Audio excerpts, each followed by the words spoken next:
teachers of well-managed classrooms use activators or bell ringers so that when students come in the room, they know exactly what to do.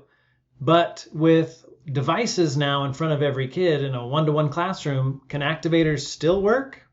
I'm Patrick Green, co-author of Classroom Management in the Digital Age, and I'm here to tell you, yes, activators work. And actually, with a few little tweaks for the digital age, you can make them work very effectively.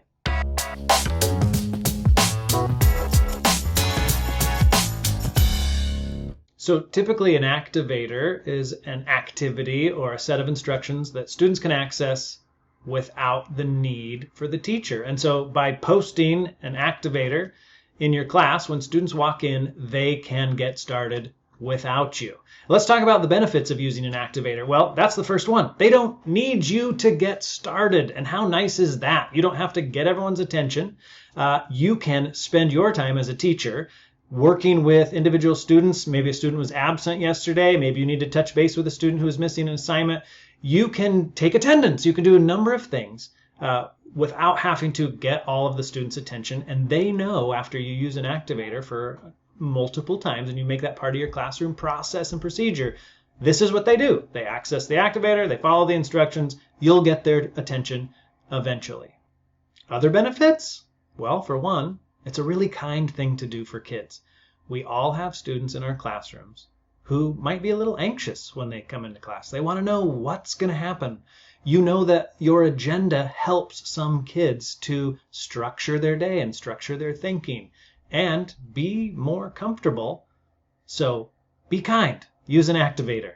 And of course, there's the academic and learning benefits to providing students with a connected activity that gets them to transition from the hallway, where there could be all sorts of chaos going on and drama and whatever else, into a learning environment. So they see your activator in its normal location in the room. They start to get ready to learn. They know what this subject is. They know what they're producing or what the product is. If it's a multi-day process, they know they're in your classroom. They know what those expectations are. And it just starts to help with the classroom culture. And they start transitioning into being a thinker, being a learner, being a writer, being a reader, whatever it is that's going on in your classroom. And if all of those things aren't great classroom management enhancements, well, there is the whole reducing chaos, disruption, and behavior issues when, I don't know, 80% of your students are just going to come in and do the thing that they're supposed to do that you've put up on the board or the projector. And then you have fewer students to deal with who might need a little help getting started or opening the right book or getting out their paper or their laptop or whatever it is. So you can focus on those few people who need some help without having to take the whole class's attention to get a few students on board with where you're headed. Now, all of those benefits were always there with activators, even before classrooms went one-to-one with a device in the hands of every student. But now, I'm going to actually suggest you make your activators digital and put them on a Google slide deck now that your students are one-to-one. And I think we can kind of push activators even a little bit farther. Here's how. If your activator's on a slide deck, you can project it in class.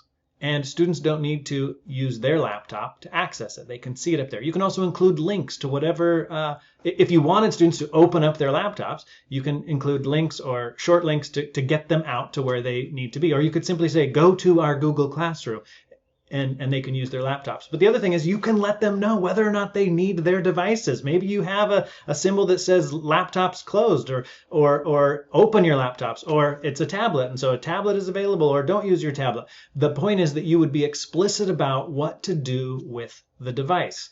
Being that it can be the number one distractor in a modern classroom, you might say, we're not using devices to get started. Pull out a piece of paper and do X. Additionally, though, with your activators in a Google slide deck where you've got daily, you keep adding a new slide, you have one slide deck that you could share out. You could put it in your Google Classroom or your online classroom where students could access it even if they're absent and kind of see what the objectives were, what was the agenda, how did class start. It's a nice record for you as the teacher to be able to look back and be like, here's 180 days of activators that I did with students last year. It's a nice little outline. It's an easy way to see what you accomplished this last year and how you kind of got kids transitioning into learning in your classroom. But that added bonus for parents and students as a kind of a 24/7 access to a document that might have the homework listed, or at least objectives and agenda and how you got class started. So I've got something for you. I've actually got a Google Slide Deck activator template that you can customize for yourself later, but let me just show you kind of the components and why you might want to use it in your classroom. Let's jump into Google Slides. All right, here we are in Google Slides. I have a one slide deck. You can see the slide here. And let's start by just looking at the components here. So the first thing I'm going to suggest we look at is how students should know whether or not they should open or close their device. And a simple icon, here's an icon of a laptop. And if you look over to just off the canvas here on the slide deck, I've got a no laptops ready to go. Here, if you're in an iPad classroom, you could use an iPad, and you could put this Ghostbuster symbol over the top of the icon to say no, we're not using that to start the class. But that's something you want to be really explicit about. You want students to know right away, should I have my device out or not? And then on this slide, I'm calling it a do now. And this might just say activator or whatever, bell ring or whatever your words are.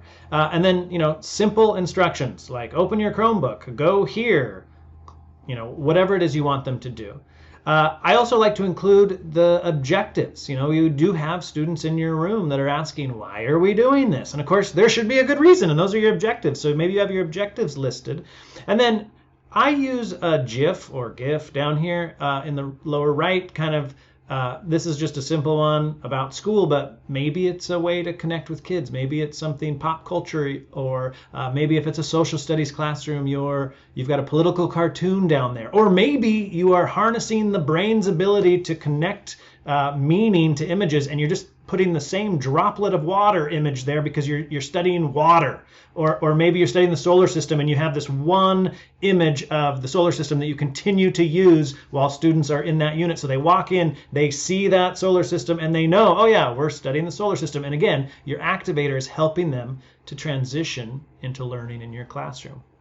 Now, also over here on the left, I have timers. Timers are a great way. By the way, these are YouTube videos that you just embed in a Google Slide Deck. But you can drag out one of these timers. If you wanted a 5-minute or a 10-minute, you could drag that out too. I've got them off the side.